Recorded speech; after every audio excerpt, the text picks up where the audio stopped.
Петропавл қаласының тұрғыны жалғыз басты ана Татьяна Коняхинаның мемлекеттік тұрғын үй қорынан жалға алған баспанасының қарызы шаш етектен болып шықты. Бұрынға қожайынның коммуналдық қызмет үшін төлемеген 200 мың теңгеден астам борышын енді жалғыз басты ана Татьяна өтеуге мәжбүр.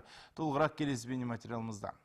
Татьяна Коняхина мына бөлмеде балаларымен бірге тұрады. Тұңғышы Никита 6 жаста болса, кішкентайы Артем 3 жаста. Бұл отбасы бірнеше жыл бойы үйме-үй көшіп жүріп, өткен жылдың тамыз айында осы пәтерге қолдары жеткен. Көшіп келісімен жөндеу жұмыстарын жүргізіп, баспаналы болдық дегенде тосын сыйға тап болды. Коммуналдық түбіртекте бір жыл бойына төленбеген ауыз су мен жылудың ақысы 200 мың теңгеге жеткендігі көрсетіліпті. Кейде жарықты бірнеше күнге өшіріп кеткен сәттерде болған. Бар кінәсі өзгенің қарызын төлемегендігі. За свои я долги плачу. Мен өзім тұрып келе жатқаннан бастап жұмсаған электр қуаты үшін ақы төлеп келемін, бірақ өзгенің қарызын төлеуге қауқарым жоқ. Есептеуім бойынша оны төлеу үшін айына 20 мың теңгеден беруім қажет. Ал менде ондай ақша жоқ. Балаларымның дәрі-дәрмегіне, мектепке дайындығына қаражат жинауым керек. Келісім шарт бойынша Татьянаға баспана мемлекеттік тұрғын үй қорынан берілген, яғни қалалық тұрғын үй коммуналдық шаруашылығы бөлімінің меншігі. Бөлмені жалға алу бағасы айына 1300 теңге. Сондықтан қарыз мәселесін осы мекеме өз мойнына алған. Задолженность там была